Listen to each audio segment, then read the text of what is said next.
Hello বন্ধুরা, সকলে কেমন আছেন? আশা করি সবাই খুব ভালো আছে।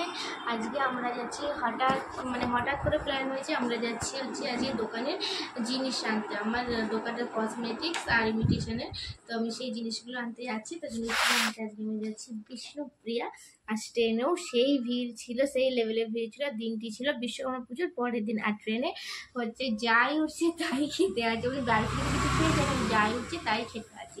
তো ট্রেন থেকে আমরা নেমে পড়েছি বিষ্ণুপ্রিয়া স্টেশন। নবদ্বীপের পরে বিষ্ণুপ্রিয়া স্টেশন থেকে নেমে 1 নম্বর প্ল্যাটফর্মের দিকে একটি হোটেল আছে, আদর্শ হিন্দু হোটেল। সেখানে আমরা চলে গেলাম। তো ওখানকার দাদাগুলোর ব্যবহার খুব ভালো ছিল, ওখানকার খাবারের টেস্টগুলো খুব ভালো ছিল, আর সেই লেভেলের ছিল খাওয়াগুলো। তো আমরা প্রথমে বেসিনে হাতটা ধুয়ে নিলাম। ওখানে একটা সাবান ছিল, তো গা ঘিন করছিল, যতই আমি যেখানে খিটখিটে হোক, ওই জন্য হাতটা আমি ধুয়ে নিলাম। ধুয়ে নেওয়ার পর আমরা টেবিলে বসে গেলাম। আর আমাদের খেতে দিয়েছিল আমাদের মেনুটা ছিল ভাত ছিল, আলু ভাজি ছিল, বেগুন ভাজা ছিল, আর পেঁয়াজ, তার সাথে একটা কাঁচা লঙ্কা, যেটা আমি একদমই খাই না ঝাল, আর সব রকম একটা দিয়ে মাছের মাথা দিয়ে একটা তরকারি ছিল, টমেটো ডাল ছিল, আর সাথে ছিল আমাদের মাছ ছিল, আমাদের মাছের ঝাল ছিল, আর আদির জন্য মাছ ভাজা ছিল। তো খাবারগুলো সেই টেস্ট ছিল। আর একটা ছিল আলু পটলের তরকারি। তো অন্য হোটেলেও খেয়েছি, কিন্তু এই হোটেলে খাবারটা যেন একটু অন্যরকমই লাগলো, খুব সুন্দর খেতে লাগলো। তো আমরা খাওয়া দাওয়াটা তাতান খাবে কি তার মধ্যে জল খেয়েই যাচ্ছে। ওর বাপি আর ভাতটা মাখিয়ে দিচ্ছে, আর আমি হাত দিয়ে একাই বকছি। মাছটা কিন্তু ভালো ছিল, কিন্তু যা মনে হচ্ছিল না মাছটা আজকের টাটকা ছিল। মাছটা যেন মনে হচ্ছিল আগের দিনের মাছ ফ্রিজে ছিল, সেটাই আমাদের দিয়েছে। তো বাদ বাকি ওভার খাবারগুলো যেগুলো ছিল সেইগুলো কিন্তু খুব ভালো ছিল। আর মাছ ভাজাটা একটু কেমন যেন একটু স্মেল বেরোচ্ছিল মাছ ভাজা দিয়ে, তো মাছ ভাজাটা আমি সেরকম খাওয়াইনি। আর লাস্ট পাতে ছিল চাটনি, যেটা আমার সব থেকে ফেভারিট। সবাইকার খাওয়া হয়ে গেল। আর কে কে আমার মতো আছো রিসেপশনে যে বাটিতে ওই মশলাটা রাখা হয়, আমার মতো কে কে আছো খেতে ভালোবাসো, সেটা কমেন্ট করে জানাবে। আমি তো যেখানে যে এক মুঠো করে আগে নিয়ে খেয়ে নিই। তা খাওয়ার পর আমরা চলে এসেছি দোকানের ভেতরে, কারণ সারাদিনের ব্যাপার তো ভাত না খেলে চলতে পারবো না। তো একটু রেস্ট পাইনি, শরীর খারাপ হয়ে লাগছিল। তো আমরা দোকানে চলে এসেছি। আর দোকানের জিনিসগুলো আমি ওপর থেকে যতটা বেরিয়েছি দেখানোর চেষ্টা করেছি, কারণ প্রত্যেকটা বক্স খুলে খুলে দেখানো কি বলবো, ওখানে কি বলে ওটাকে, আমি দেখাতে পারবো না প্রত্যেকটা বক্স খুলে খুলে।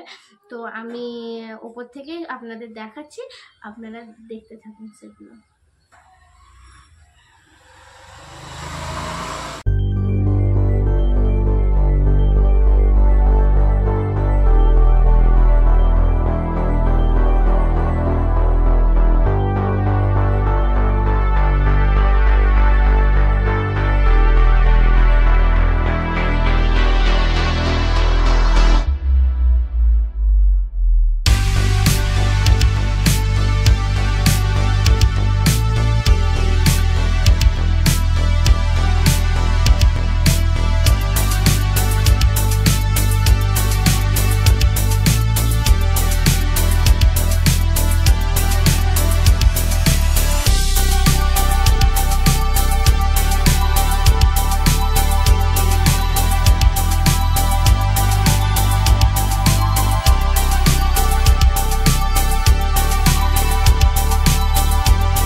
কালী মায়ের মন্দির, তো সেখানে ইয়ে হচ্ছিল, আমার দুটো গজ দাঁত বেরিয়ে গেছে রাক্ষসের